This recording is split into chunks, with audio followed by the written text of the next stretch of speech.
Привет, страна! С вами программа «Модный приговор» на Первом канале. И я, художник Андрей Бартенев. Очередное заседание модного суда объявляю открытым! Анна Кайпанау, 31 год, преподаватель по йоге, замужем, 3 детей. Анна попала в сети настоящего северного охотника, чукчи по имени Умка. Родила ему 2 детей и полностью перевернула свою жизнь. Отдых по системе «Все включено» сменила на романтичные ночи под открытым небом в Яранге, научилась добывать огонь и пускать огненные стрелы. Однако про свой внешний вид забыла. И недавно Умка заявил: истинная хранительница семейного очага должна разводить огонь не только в доме, но и в их отношениях. Он признался, что потерял к жене былой интерес и просит модный суд помочь вернуть северному охотнику его яркую мишень. Итак, для сегодняшней истории мне понадобится огнеупорный костюм, потому что мы рассматриваем дело о том, как у Чукчи в чуме костер погас. Сторона обвинения, огласите суть претензий истца к ответчице. Евгений Кайпанау заявляет, что его супруга Анна из яркой мишени превратилась в серую мышь, и он перестал любить ее глазами. Я скажу вот что. Анна обижена на мужа за то, что он принцессами называет других женщин, а по ночам пропадает неизвестно где. Поэтому настроение одеваться для него у нее пропало. Все ясно и понятно. Ага, понятно. Евгений Умка Кайпанау, пройдите, пожалуйста, к нашей трибуне истины и огласите суть событий с места происшествия. И сразу же первый вопрос от меня. Почему вы перестали любить жену глазами, как утверждает ваша супруга? Ну, так как я из чукотских китобоев, охотников, первый раз, когда увидел, так скажем, мою будущую жену, она тогда выглядела на тот момент вся привлекательной, красивой, сочной, желанной. И тогда я подумал, что это вот она моя добыча. И она будет моей. Я влюбился с первого взгляда, я не думал, что такое может быть вообще. Ну и со временем у нас появились дети, и потом цветочек уже, да, завял. Нет той красоты, нет тех черт привлекательных форм, которые были, когда я видел в первый раз ее.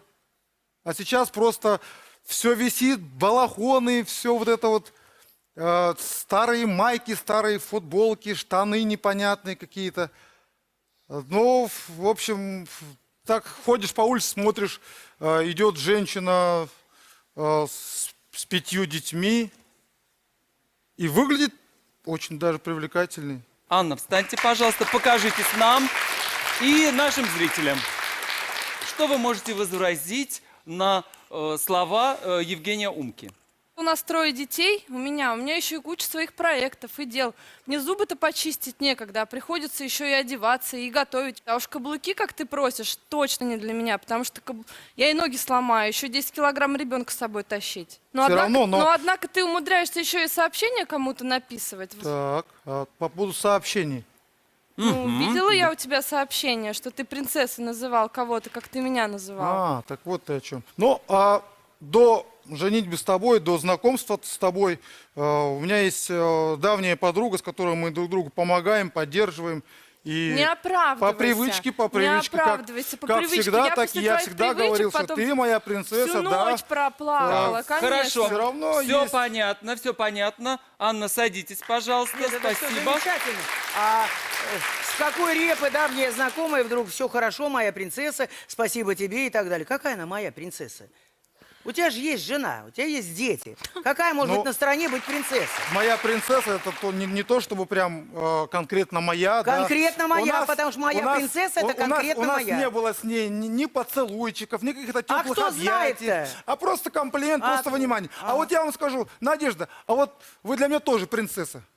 Здрасте, Вот приехали. так вот. На нарушение. Нет, мой Я бы дорогой. не подошел, я не никакая не... поцеловал, не обнял Ну, при жене. попробовал бы. Во-первых, я не принцесса, а царица.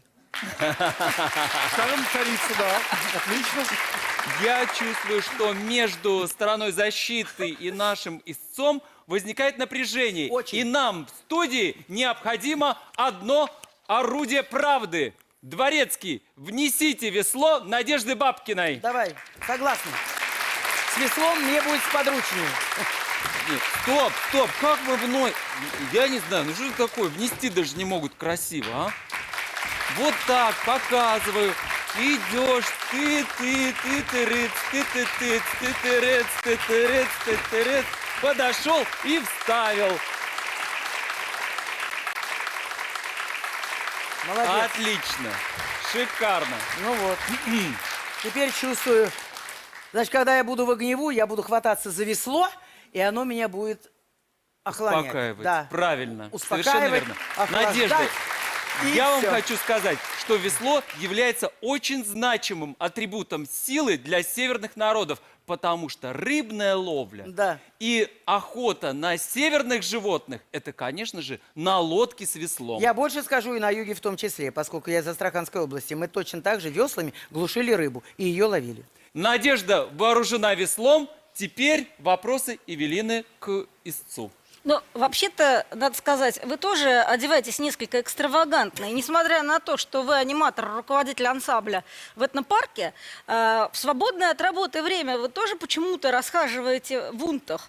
Это непривычная одежда.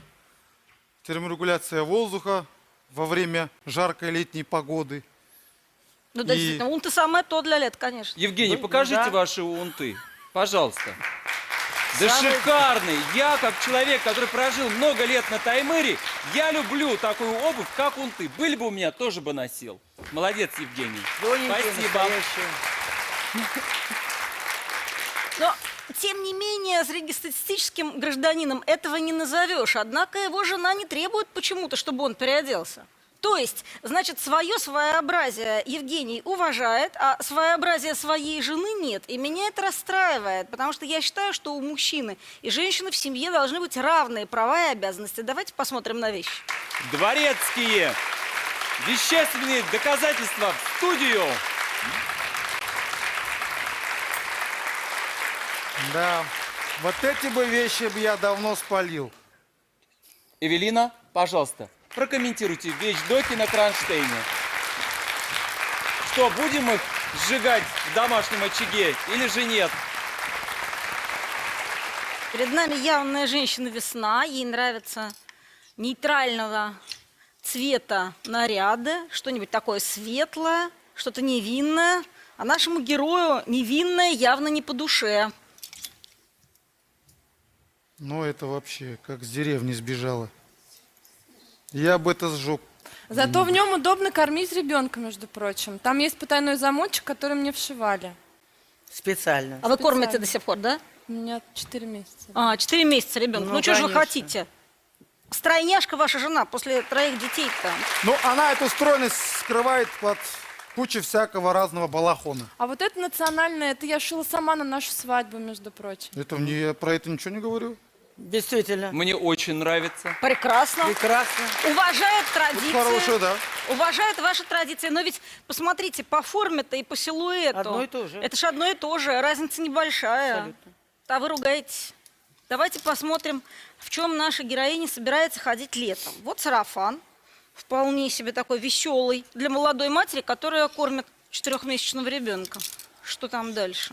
Ну, Вот летом это еще один можно сарафан. было Это носить, мои да. любимые штаны. Я А просто... это штаны, это Ой, не это сарафан. вообще- Да, Боже я мой. просто преподаю йогу, и А. поэтому для меня эта одежда тоже очень... Это рабочая одежда Я вот для такую вас. одежду вообще не понимаю. Мне же хочется видеть все ее черты, все ее А может, ей аппетитные формы. А может, ей тоже хочется видеть все ваши аппетитные формы, знаете ли. Мы ведь тоже, женщины, не только с ушей снимаем лапшу, но и любим глазами. Эвелина, спасибо за вашу пламенную речь. Надежда Бабкина, ваши Да. вопросы к А вот истцу. прямо в лоб сейчас я тебе вопрос задам. Ты где по ночам-то вот это пропадаешься, Жень? А?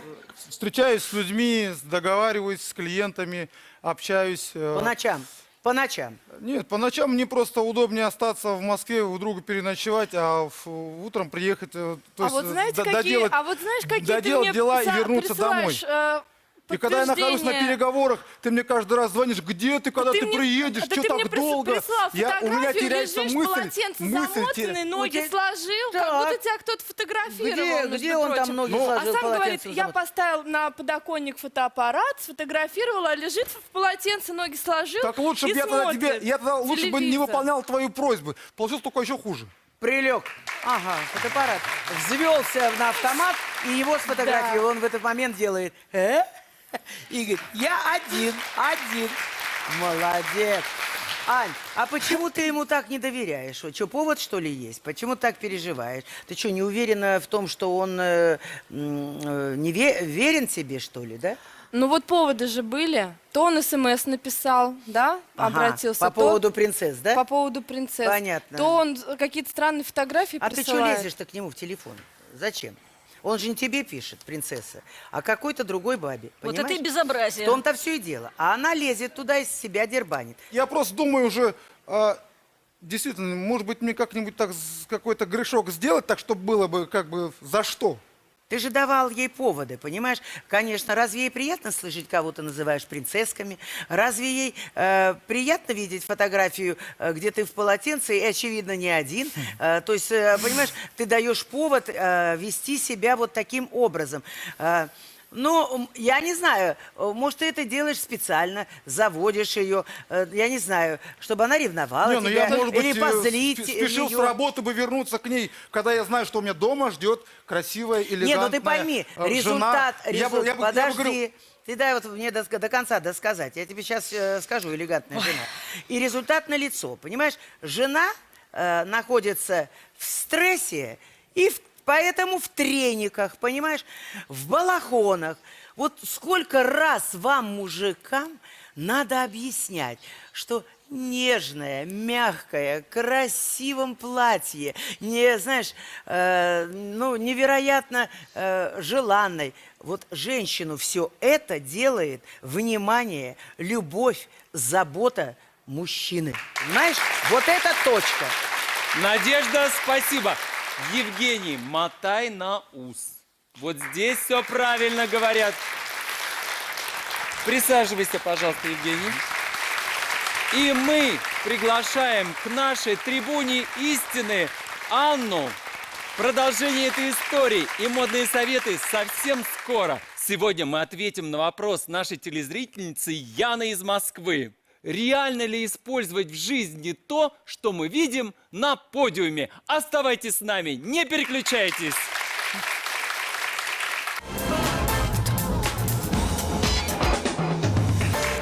С вами программа «Модный приговор» на Первом канале. И я, Андрей Бартенев, в огнеупорном костюме продолжаю разбирать дело с моими коллегами о том, как у Чукчи в чуме костер погас. Ну, вы знаете, на самом деле этот мужчина очень многое для меня делает и делал. И рядом с ним я действительно ощутила себя женщиной. И встреча наша с ним была очень судьбоносной. Произошла она сразу после, ну, не сразу, через 2 месяца после моего развода, после первого брака. Я как сейчас помню, я сидела в машине перед подъездом домой и обратилась к Вселенной: Господи, я так хочу мужчину, который бы отдавал мне ну, свое время, внимание, который бы меня любил. И в этот же вечер мы поехали с моей подругой в этнопарк, и я там встретила Женю, вернее, он меня встретил. Причем к нам в этнопарк приезжает много красивых всяких девушек, Да кто б женщин. сомневался. А тут Да. была единственная она одна. Она одна. Ань, а вот скажи только мне, её я пожалуйста, заметил. муж У меня- Чукча, у меня- расскажи, как ты приняла его Так вот, культуру, это очень интересно. Вы знаете, конечно, наверное, многим это даже странно и дико. Как Нет. я, вроде преподаватель по йоге, вообще-то 10 лет я преподаю, И тут мужчина вообще совершенно другой культуры. Например, в их культуре все живое, да? Живая природа, живая земля. Если они добывают кита, то они воспевают им благодарственные песни. И также в философии моей, в философии йоги, тоже мир, он живой, действительно. И я нашла в этом даже что-то общее. Вот. И нам очень захотелось, чтобы наша свадьба была настоящая, по всем традициям и обрядам.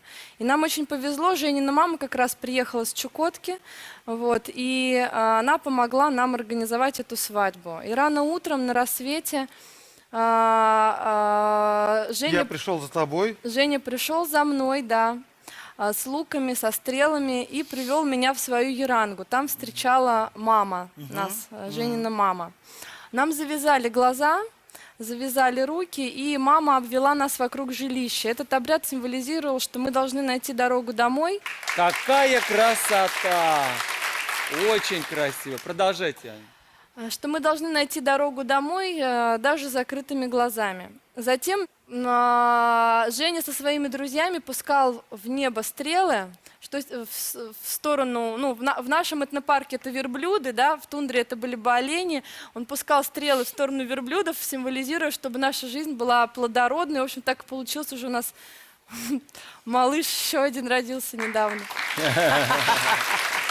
Аня, вы же приняли его культуру, а вы знаете, что там слово любого человека, кто находится в общине родовой, оно раз произнес, все, человек никогда не изменит этому слову. Он же вам сказал, что он ваш муж. Почему вы его изводите ревностью-то своей? Это же абсолютно результат европейской культуры. А он, если вам сказал, что он будет вашим, значит, все, он будет это соблюдать. У Жениного папы была не одна жена, между прочим.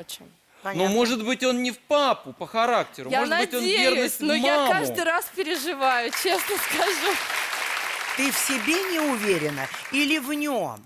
Ты себе не доверяешь. Понимаешь, у женщин столько секретов, у любой женщины, и неважно, какая она, северная, южная и так далее. Почему ты позволяешь себе так себя вести и демонстрируешь ему свою неуверенность? Вот он и вьет из себя веревки. Ну, может быть, я действительно в себе сейчас не уверена, потому что я, родив сейчас третьего малыша, немножко потеряла опору, и мне кажется, что я уже действительно становлюсь ему неинтересной, я за него цепляюсь, и мне хочется его контролировать, хотя на самом деле, наверное, потому что я боюсь его потерять, потому что это мой мужчина. А ты уверена, что контроль как раз не допустит его направо и налево ходить? Пытаюсь с этим работать, пока не получается.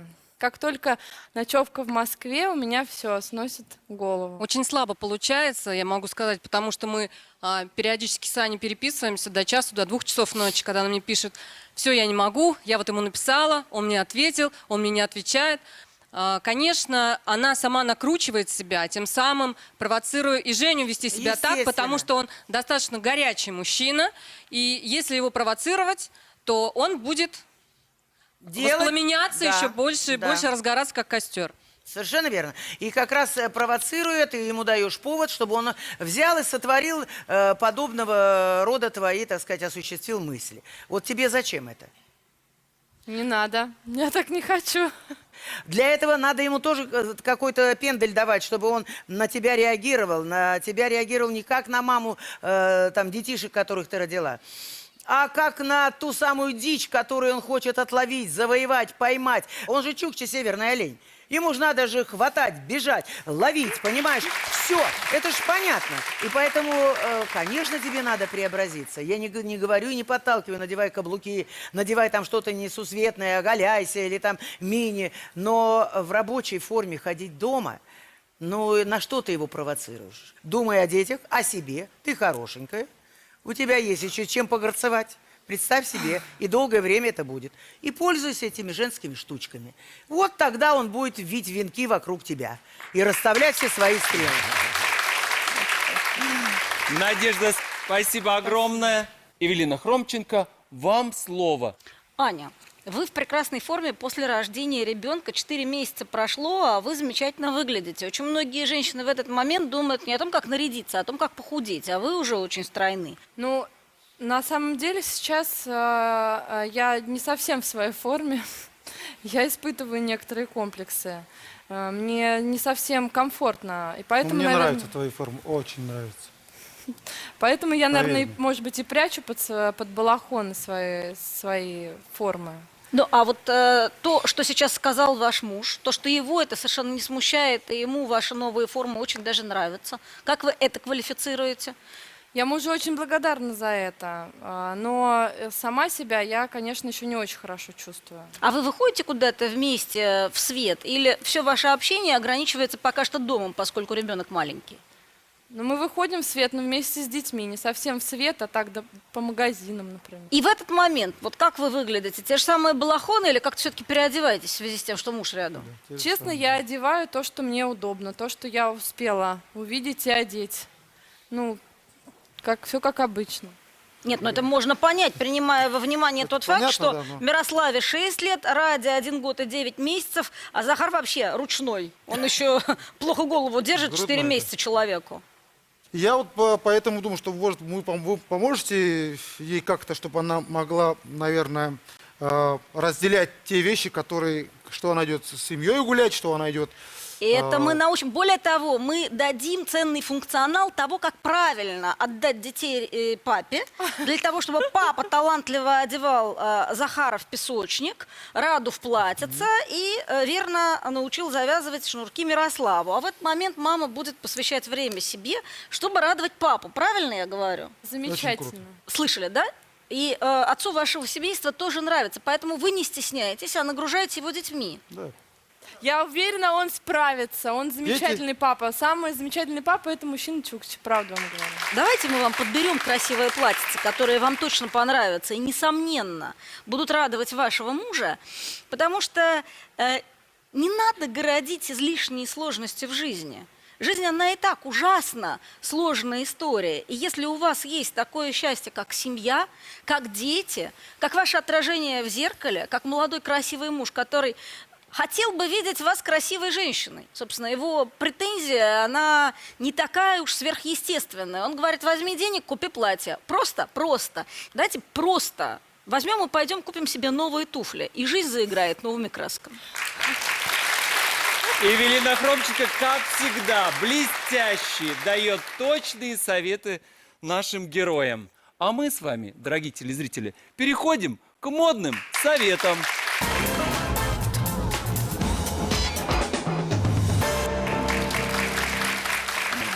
Дорогие друзья, все внимание на экран. Видео-вопрос от Яны из Москвы. Здравствуйте. В журналах и разных соцсетях я видела, что многие иностранные модницы сейчас носят колготки под рваные джинсы. Также и по подиуму ходят. И я подумала, а чем я хуже? Вроде бы ноги стройные, да и всегда хочется быть в тренде. Поэтому я подобрала 3 стильных образа. Можете прокомментировать их, пожалуйста? Мне очень нравятся все 3 фотографии, но я хочу услышать мнение эксперта. Эвелина Хромченко, прокомментируйте, пожалуйста. Я судорожно стала искать разницу в этих 3 образах. Я думаю, что многие наши зрители тоже не вполне поняли, в чем же разница. Разница вот в чем. В одном случае подобраны черные колготки в крупную сетку. В другом случае подобраны черные колготки в мелкую И резинка сетку. наверху. А вот в третьем случае колготки не в черную, а в розовую сетку. Сетка тоже мелкая.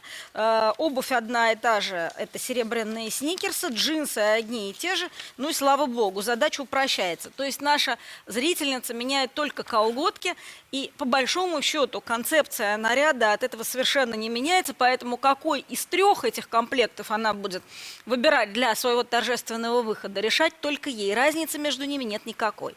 Куда можно пойти в таком виде? Можно пойти на дискотеку.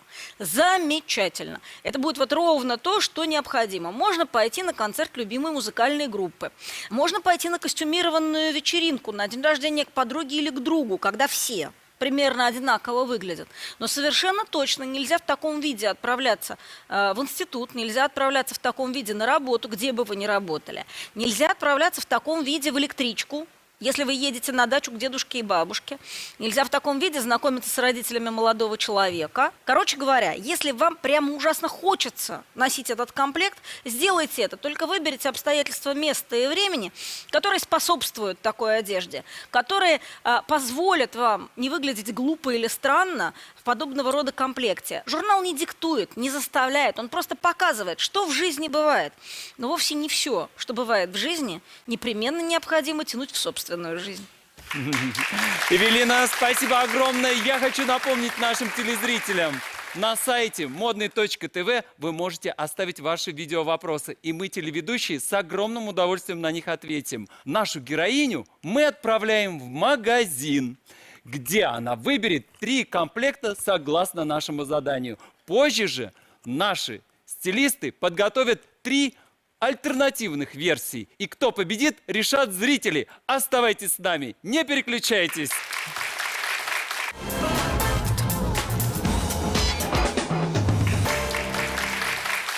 С вами программа «Модный приговор» на Первом канале. И я, Андрей Бартенев, в огнеупорном костюме.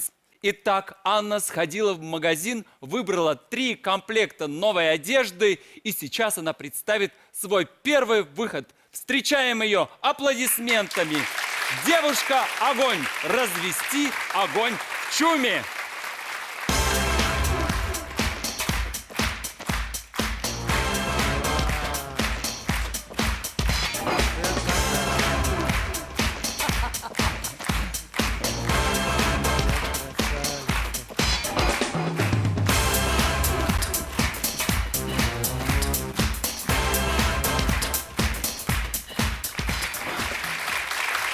Анечка, ну смотрите, какой он уже счастливый и довольный. А вы вот просто вот столечко сделали. Ну, чуть-чуть только изменили комплектацию. Я прям весь растаял. Сразу Мой прям. северный медведь, как говорится, стал южным. А что об этом скажет наш независимый эксперт? У нас сегодня в гостях актер театра и кино, телеведущий Юрий Аскаров. Добрый день, Ань. Ну, по-моему, очень даже неплохо, но я бы не назвал этот наряд огненным на фоне наряда Евгения. Вы немножко, может быть, проигрываете. Ну, а так, в принципе, неплохо, я бы так сказал. Спасибо. Юра, спасибо огромное. Аня, вы идете переодеваться в следующий комплект. Умка, ты что там бурчал, когда нашла? А? Что бурчал-то? Мы же тоже хотим слышать. Вот это красота, вот это класс. Вот это, да? Бубнил. Господи, всего-то надо вот столько. Я Не, ну говорю, ты хитер. красавица моя. Ах ты, боже ты мой, прям как конфетка. Расплылся леденец. Ну ничего, мы тебе еще покажем, между прочим, какой огонь страстей в чуме будут бушевать. У нас заготовочки уже припасены.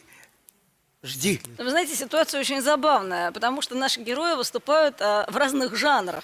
Нет, они прекрасны самыми по себе, но перед нами ведь муж и жена, значит, единое целое. Они же должны как-то друг к другу подходить. Вот вышли они вместе из дома. Она вот в этом бонтонном, фуксийном пальто труакаре коротком, а он вот в этом вот во всем. И я готов тоже надеть костюмчик с галстучком строгий. Да, угомонитесь, лед уже растаял. Эвелина, спасибо. А мы встречаем второе задание следственного эксперимента. Анна, пожалуйста, на подиум. Выход называется «Хранительница очага».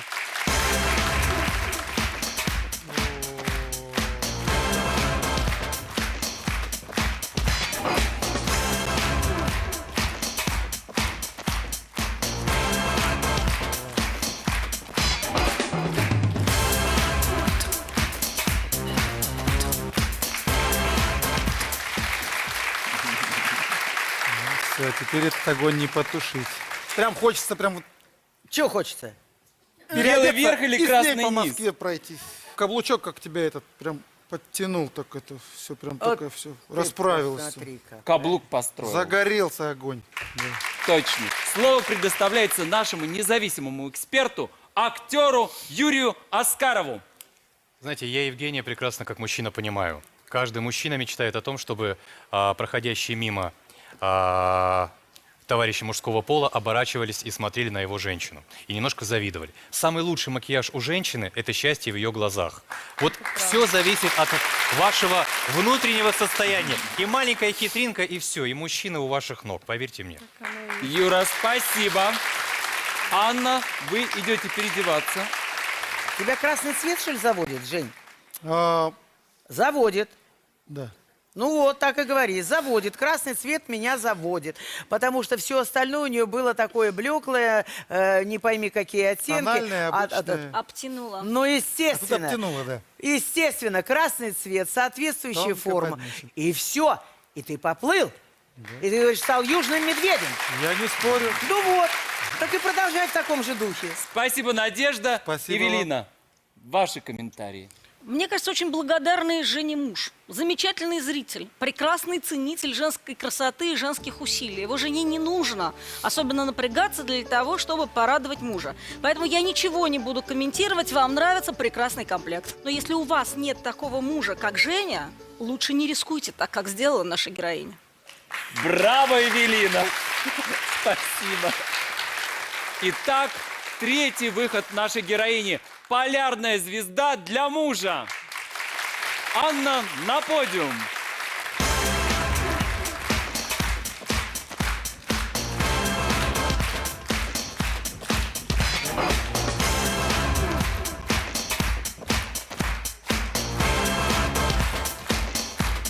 Ой, Аня. Какие красивые ноги.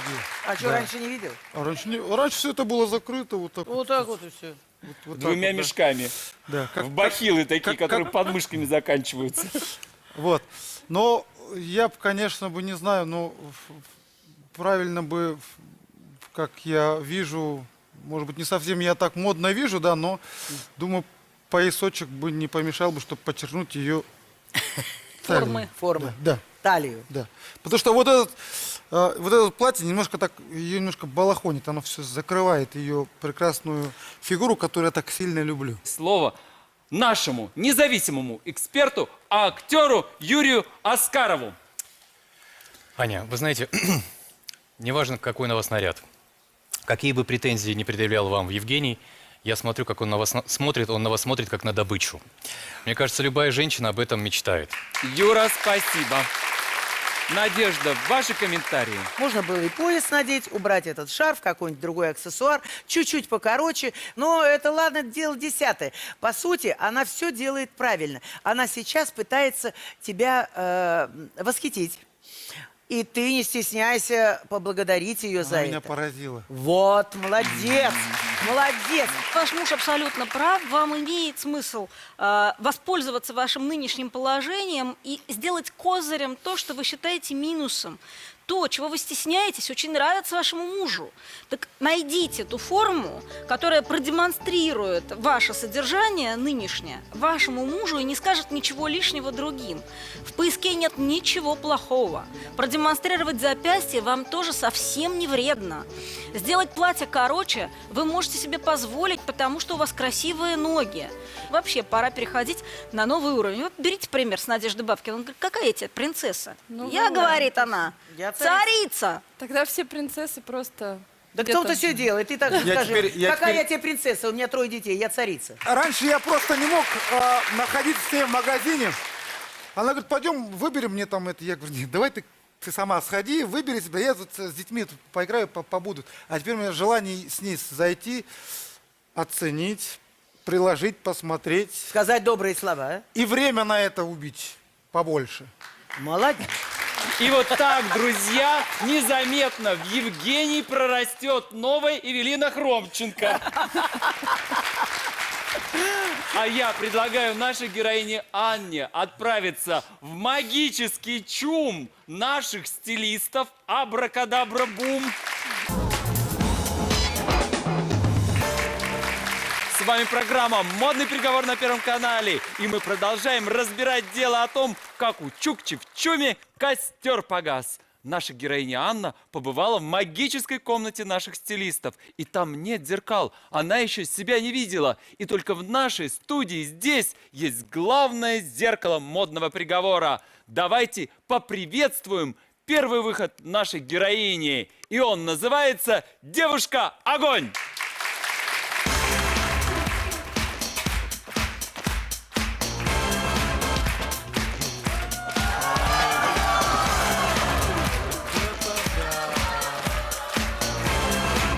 Моя красота неверная.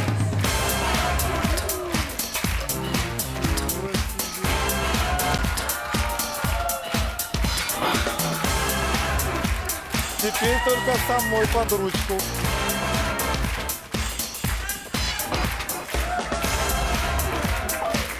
Вот это да. Анечка, ну вы-то узнали себя в зеркале. Если честно, нет. И я вас не могу узнать, какая-то другая девушка пришла. Главное, чтобы меня узнали мои дети. Я, конечно, в полном восторге об изменении, как изменили внешность, Слов, по-моему, у тебя нет, прическу моей прекрасной жены. Тоже переживаю, как бы дети еще узнали. Ну ладно, я прикрою. Дети потом привыкнут. Так что любовь моя мне очень нравится.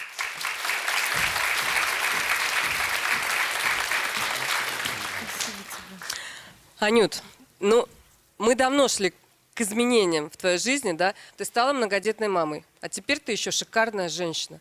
Женя, держись. Спасибо. Отправляем вас опять в нашу магическую капсулу красоты и преображения. Роскошный наряд.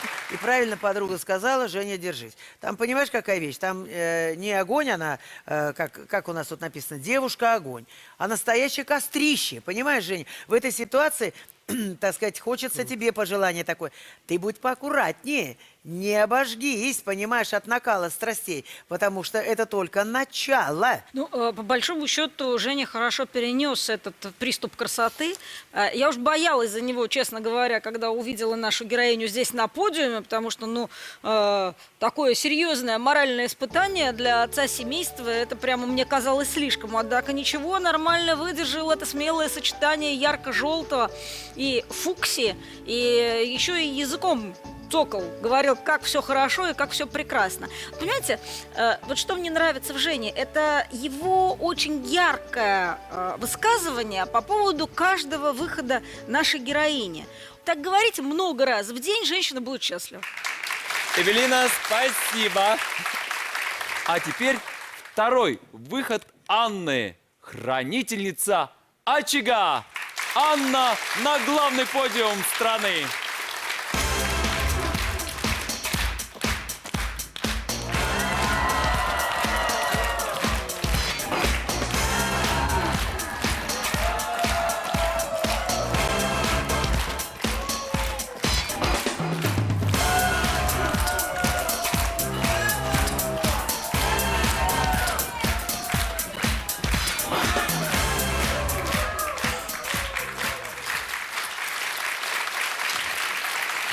Аня, ну что, поделитесь с нами своими Мне кажется, эмоциями. это просто девушка с обложки.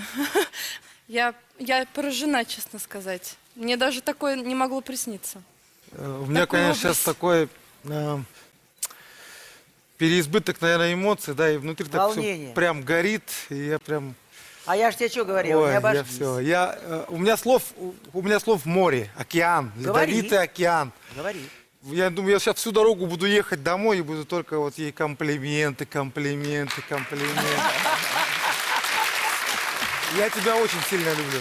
А я буду слушать и слушать и слушать. Слава тебе, Господи. Поехали домой. Аллилуйя. Поехали домой, все, говорит. Да, вообще, то есть, понимаете, Подожди, Евгений. Анечка, милая, ты чудесна. Пожалуйста, живи, твори, развивайся. Будь собой, Анечка, ты чудесна. Спасибо. Спасибо, мой друг. Спасибо. Анечка, оставляем цветы и идите в нашу капсулу преображений. Я думаю, Женя, что ты правильно говоришь, что у меня переизбыток чувств, что у меня много слов. Вот на твоем месте сидят и говорят, у меня нет слов. И все, и тишина. А ты говоришь, у меня много слов, я не знаю, как их все выразить. И она в тебе именно признала того самого лидера вожака вашей семьи. Понимаешь, какая вещь? Она очень сильная, достойная женщина. Поэтому цени в ней все эти качества. Вот, конечно, это наверняка приятное обстоятельство для любого мужа. Он и раньше знал, Женя, что он женат на красавице. Это было видно всем, что Аня, несмотря на свою тягу разгуливать в пижамных штанах по квартире, очень красивая молодая женщина. Но, на мой взгляд, вот такую степень привлекательности женской и сама Аня увидела в первый раз в зеркале и удивилась этому, сначала даже не поверила своим глазам. И Женя тоже по-новому взглянул на свою жену, поняв, что он однажды сделал не просто правильный и счастливый выбор, а выбор волшебный. Посмотрите, ведь это просто макияж. И очень обычная прическа, где вытянутые волосы очень ровно обрезанные. И здесь фигура продемонстрирована самым классическим образом. Грудь, талия, бедра. Здесь сделано все для того, чтобы продемонстрировать женственность. Сделайте это для себя и для своего мужа. И не будет никаких смс-ок, и никаких фотографий в чужих квартирах и с чужим полотенцем в голом виде. Потому что ваш муж всегда будет с вами. Ему никуда больше не захочется уходить. Эвелина, спасибо большое. А теперь третий выход Анны. И он называется «Полярная звезда для мужа». Прошу вас.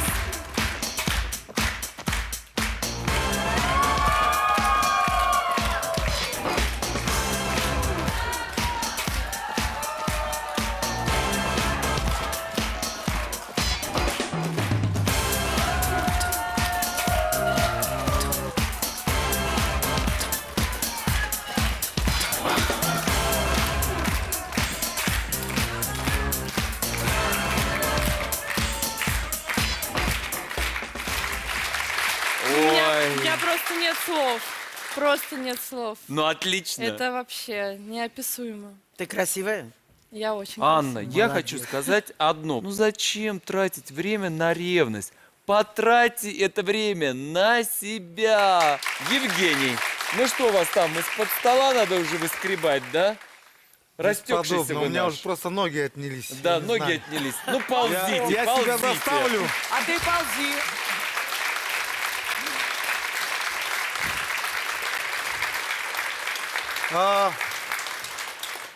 Я не зря тебя, когда увидел, назвал на чукотском НР. В переводе как «полярная звезда». И сейчас, мне кажется, эта звезда полностью меня накрыла всего. У меня Сейчас я начну онемели плакать. ноги, Трясутся руки. трясутся руки. Забери, пожалуйста, поскорей. И во мне ты пробудила такого медведя настоящего.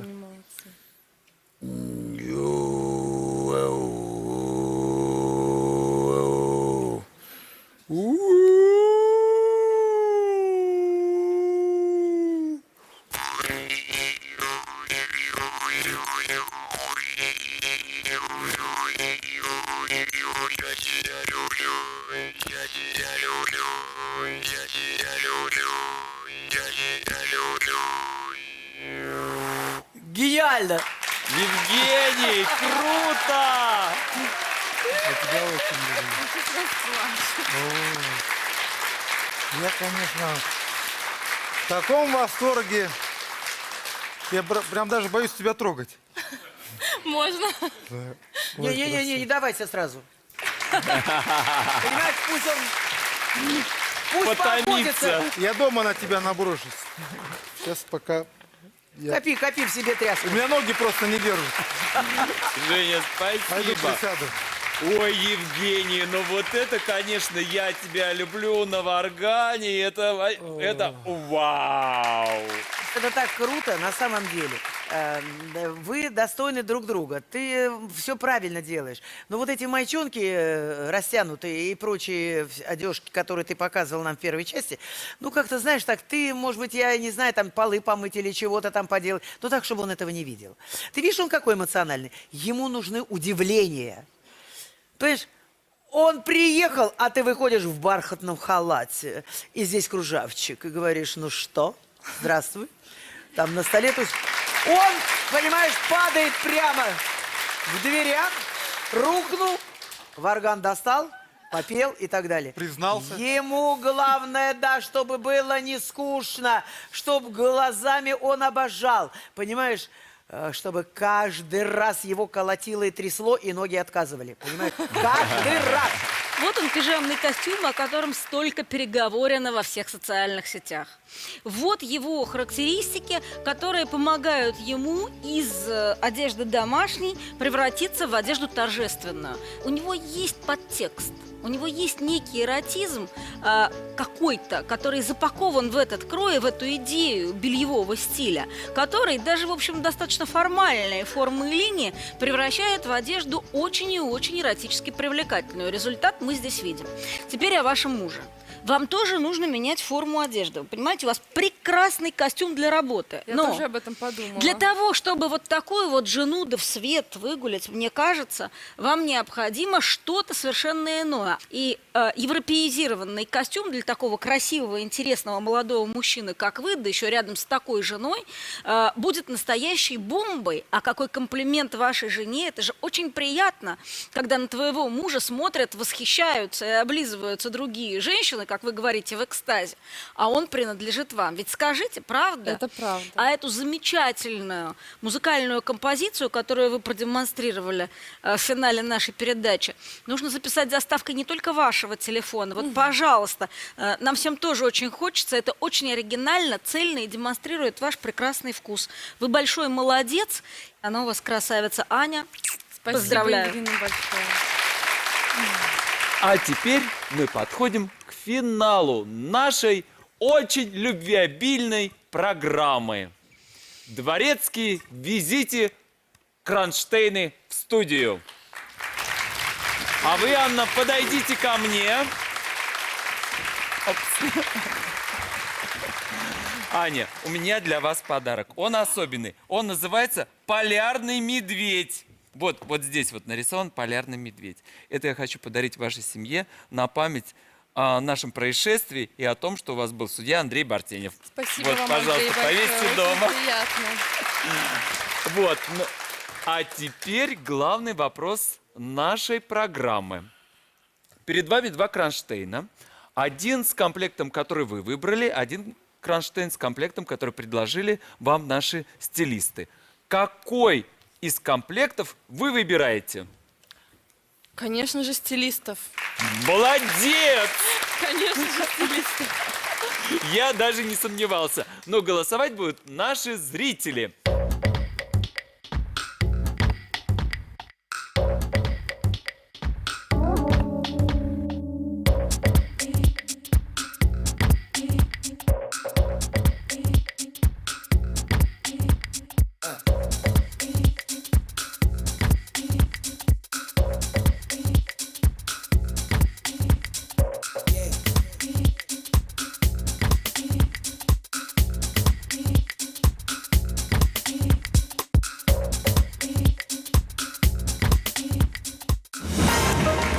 Анна, всего лишь 13%. Стилисты 87%. И это значит, что вы, Анна, получаете в подарок от нашей программы все, что для вас подготовили стилисты модного приговора. Спасибо Дорогие большое. зрители, если вы захотите быть героями нашей программы точно так же, как Анна и Евгений, реальными участниками нашей программы, у вас есть шанс заполнить анкету на сайте Первого канала moda.1tv.ru. А я, художник Андрей Бартенев, очень рад сказать вам, что очередное заседание модного суда объявляю закрытым!